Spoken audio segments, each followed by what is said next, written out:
तो hello guys, welcome back to my YouTube channel. आप देख रहे हैं लॉ इन इंडिया। मैं हूं आपके साथ जर्नलिस्ट इंडिया। तो लॉ ऑफ एविडेंस के रेलेवेंसी ऑफ जजमेंट्स के आज हम बारे में बात करेंगे। साक्ष्य विधि में निर्णयों की प्रासंगिकता। मीनिंग, इसका मैं अर्थ देखूंगा। लॉ ऑफ एविडेंस में जजमेंट निर्णय से क्या तात्पर्य है? न्यायालय द्वारा दिए गए अंतिम फैसले से है। किसी मामले में, जैसे किसी भी मामले में पहले दिए गए न्यायिक निर्णय जो जजमेंट दिया जाता है, दूसरे मामले में साक्ष्य के रूप में कब स्वीकार किया जाएगा? यह भारतीय साक्ष्य अधिनियम 1872, इसे इंग्लिश में अगर देखा जाए तो इंडियन एविडेंस एक्ट 1872 की धारा, जिसे हम सेक्शन कहते हैं, सेक्शन 40 से 44 में डिफाइन किया गया है। अब भारतीय साक्ष्य अधिनियम की जगह भारतीय साक्ष्य अधिनियम 2023 लागू किया गया है। इसको बताकर चलिए मैं इसको आपको क्लिक करके और सबको दिखा देता हूं। मैं पहले पढ़ दिया हूं, यहाँ पर आपको लिखा हुआ मिल जाएगा। यहाँ पर मैं कौन सी क्लास ले रहा हूँ इन सब चीज़ों को मिल जाएगा। यहाँ पर मैं मीनिंग इसका बताया हूँ, ये आप देख लीजिए। लॉ ऑफ एविडेंस जजमेंट निर्णय क्या ये कहता है? फैसला यहाँ पर देख लीजिए, न्यायालय द्वारा दिए गए अंतिम फैसले से है। ठीक है। इसके बाद मैं बता दूँ, दूसरे मामले में साक्ष्य के रूप में कब स्वीकार किया जाता है, इसकी बात ये करता है। भारतीय साक्ष्य अधिनियम 1872 इंडियन एविडेंस एक्ट 1872 की धारा, हम सबसे पहले इसमें हम सेक्शन 40 और 44 को देखेंगे। इसमें ये बताया गया है 40 से 44 में। चलिए हम बिना देरी किए शुरू करते हैं, उसमें चलते हैं। तो चलिए हम सेक्शन 40 में पहुंच गए हैं। चलिए बिना देरी किए हुए हम इसे देखते हैं, ये सेक्शन क्या कहता है।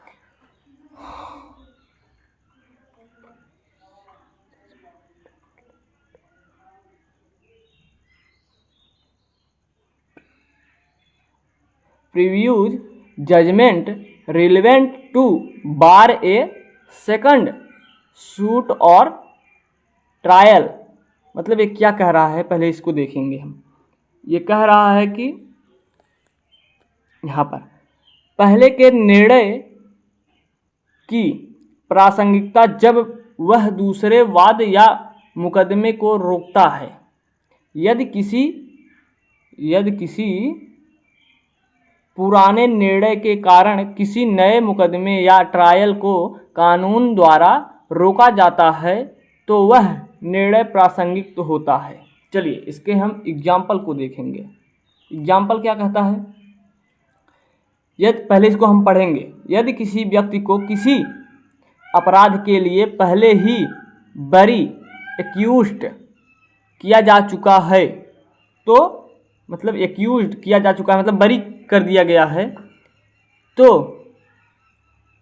यहाँ पर है ना, तो उसी अपराध के लिए दोबारा मुकदमा चलाने में वह निर्णय प्रासंगिक होगा। समझ में आया? नहीं समझ में आया? चलिए हम इसे बताते हैं कि क्या कह रहा है। ये कह रहा है कि मान लीजिए कोई ए व्यक्ति है और बी के ऊपर ये हमला किया था। ठीक है। सी हमारा ये कोर्ट है। ए अपना सूट फाइल किया कोर्ट में बी के अगेंस्ट। ठीक है। सेम वही आपको एग्जाम्पल के तौर पे समझ में आएगा। तो कोर्ट इसे बरी कर देता है, मतलब कि ये इसको ऐसा कोई साक्ष्य नहीं मिला, एविडेंस नहीं मिला, इसके लिए इसे बरी कर दिया जाता है। तो क्या फिर से उसके लिए मुकदमा चलाया जाएगा, या ऐसा कोई निर्णय आता है जिससे इस केस को देखने के बाद, जैसे कोई केस चला उसमें इसको बरी कर दिया गया, वही चीज़ थी, धारा थी, तो अगर ऐसा कोई केस आता है इससे रिलेटेड तो क्या वो बरी हो मतलब कि फिर उस केस में वो बरी हो सकता है व्यक्ति, इन सब चीज़ों को वो बात करता है। तो यहाँ तक आपको समझ में आया है। तो चलिए हम आगे चलते हैं सेक्शन 41 को देखते हैं। 41 क्या कहता है। 41 में आ गए हैं। सेक्शन 41 कहता है कि रिलेवेंसी ऑफ, यहाँ पर दिया हुआ है तो जजमेंट इन, मतलब आप यहाँ पर देख सकते हैं सब कुछ यहाँ पर लिखा हुआ है, आप सब पढ़ सकते हैं सेक्शन 14 क्या कहता है। मैं हिंदी को आप लोगों को बताकर या उसको पढ़कर मैं समझा सकता हूँ आपको, मैं ज़्यादा इस वीडियो को लंबा नहीं खींचना चाहता हूँ।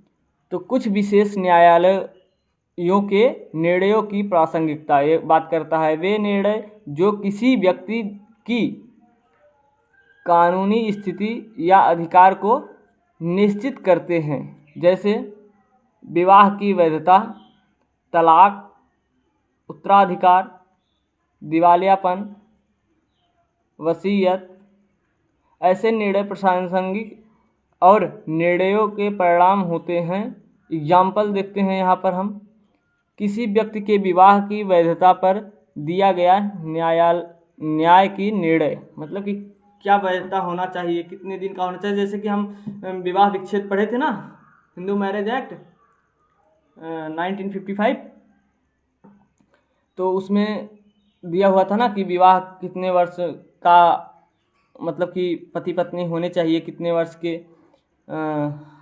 और कितने दिन में डाइवोर्स मिलेगा, कितने समय में, इन सब चीज़ों के लेकर। तो इसी प्रकार से इसमें ये बात करता है।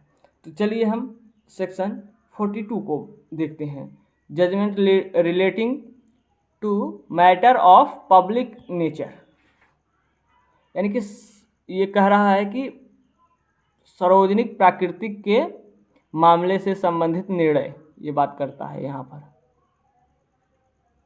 ठीक है, ऐसे निर्णय जो सार्वजनिक अधिकारों या सार्वजनिक मामलों से संबंधित होता है वे प्रासंगिक है, लेकिन हमेशा निर्णय परिणाम नहीं होते हैं। एग्जाम्पल, किसी सड़क या सार्वजनिक रास्ते के अधिकार से संबंधित न्यायालय, मतलब कि कोई अगर सड़क है किसी के प्रॉपर्टी में देख लीजिए कि किसी के है तो रोड निकल गया है, तो उस पर से कोई अगर जाने नहीं दे रहा है, तो उन सब चीज़ों से लेकर वो सार्वजनिक है लेकिन वो अपना व्यक्तिगत मान रहा है, तो उन सब चीज़ों में ये एविडेंस एक्ट लाकर, और कोई इस पर कोई केस उस चला हो तो उसको आप वहाँ पर प्रस्तुत करके और जज द्वारा अपने लिए जजमेंट ले सकते हैं कि ये सार्वजनिक पर्पज के लिए है और इसे पारित किया जाए। ठीक है, तो चलिए हम आगे चलते हैं। Section 43 other judgments when relevant, यहाँ पर आपको दिया हुआ है। ये कह रहा है अन्य निर्णय की प्रासंगिकता, अन्य सभी निर्णय सामान्यतः प्रासंगिक नहीं होते हैं जब तक कि वे किसी अन्य तथ्य से संबंधित न हो। ये कह रहा है कि ऐसा कोई निर्णय प्रासंगिक नहीं होते हैं जो किसी तथ्य से संबंधित जुड़े ना हो। मतलब कि मैंने जो पहले बताया ना कि मान लीजिए कि AB वाला केस, इसमें एक केस है, मैं आगे बताऊंगा, डिस्कस करूंगा। तो एक Karan Singh versus state of Jharkhand करके केस है, इसमें आप लोग देख लीजिएगा। तो मान लीजिए कि मैं जो बताया कि कोई एक केस है, इस केस में इससे रिलेटेड कुछ चीज़ है, तो इससे रिलेटेड जो है इसमें जो जजमेंट आया, जज साहब के पास ये एविडेंस, इसके तौर पे ये एविडेंस माना जाएगा, तो इसे कोर्ट में पेश कर दिया जाएगा। तो कोर्ट में जब एक एविडेंस जाएगा तो जज साहब को सुनना पड़ेगा आपकी बात। क्यों सुनना पड़ेगा? क्योंकि इसमें जो केस में हुआ था, इस वाले में मैं जो बताया हूँ Karan Singh versus state of Jharkhand वाला, ये 1960 का कुछ केस है, मुझे ज़्यादा इसके बारे में भी पता नहीं है। मैं इसके बारे में पढ़ा हूँ पर मेरे भी नॉलेज में ये नहीं है, बैठ नहीं रहा है मेरे दिमाग में।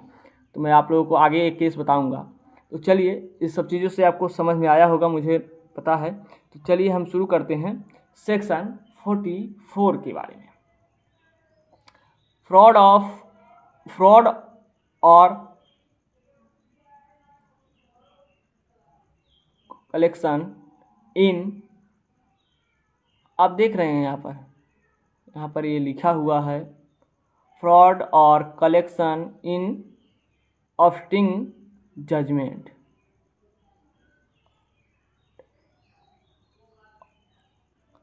यहाँ पर निर्णय प्राप्त करने में धोखा या मिलीभगत। सुनने में कितना अजीब है, ये जैसा अजीब है ना वैसे काम भी करता है। तो यहाँ पर देखिए, यदि कोई पक्ष यह साबित करे या कर दे कि पिछला निर्णय जो था धोखा या फ्रॉड से मिलीभगत, यहाँ पर है ना, कलेक्शन से या न्यायालय के अधिकार क्षेत्र के बाहर जाकर प्राप्त किया गया था, तो उस निर्णय को चुनौती दी जा सकती है। आप समझ सकते हैं। मान लीजिए कि जो मैं केस बताया उस केस में कुछ बाहर से आया, चुनौती दिया गया किसी चीज़ को, उसके बाद ये जजमेंट आया, तो क्या ये आप वाले में हो सकता है? तो ये कोर्ट तय करेगा। जब आप इस केस से रिलेटेड रहेगा तो आप जजमेंट पा सकते हैं अपने लिए। तो चलिए मैं आगे देखता हूँ केस को। यहाँ पर केस है Sampat Singh versus state of Rajasthan 1969, AIR 1969 SC 1956, ये पेज नंबर है। AIR आप लोग जानते ही हैं क्या होता है। ये जो 1969 है, इसमें ये जजमेंट आया था। चलिए पहले इसके हम फैक्ट को पढ़ेंगे। अभियुक्त पर हत्या, मर्डर का आरोप लगाया गया था। अभियुक्त ने अपने बचाव में कहा कि उसने निजी प्रतिरक्षा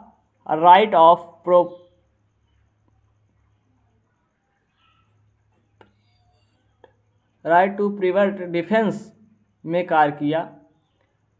अभियुक्त ने अपने बचाव में कहा कि राइट ऑफ प्रिवेंट डिफेंस। निचली अदालत ने माना कि उसने निजी प्रतिरक्षा के आधार की सीमा पर कर दी। यहाँ पर इंडियन कानून यहाँ पर लिखा हुआ है। इसके इशू क्या हैं?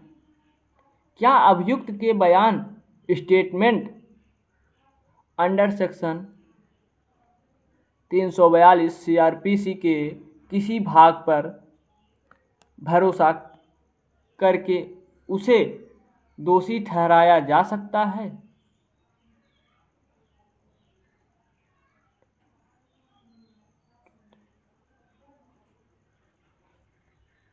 उसके बाद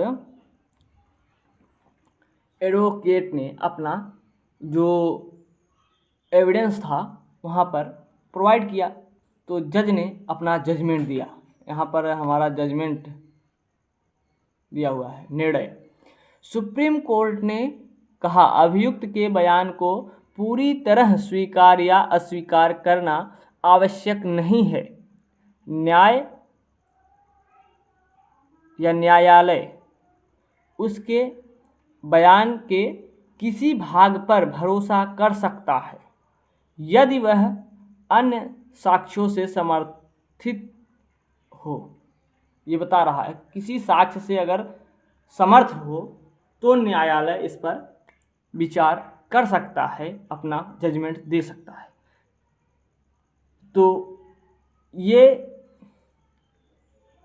रिलेवेंसी एविडेंस जो बताता है हमें, ये हमें बताता है कि क्या साक्ष्य किस समय देना चाहिए और जजमेंट में क्या लगाना चाहिए, क्या नहीं लगाना चाहिए, कब देना चाहिए, क्या नहीं देना चाहिए। जो सेक्शन 40 से 44 तक मिलता जुलता रहता है, उसे वो साक्ष्य के रूप में माना जाएगा। ये इसे बताता है। तो धन्यवाद, आप लोग देखते रहिए हमारे साथ लॉ इन इंडिया, और मैं हूं आपके साथ जर्नलिस्ट इंडिया। तो वीडियो को लाइक करिए, चैनल को सब्सक्राइब कर दीजिए। धन्यवाद।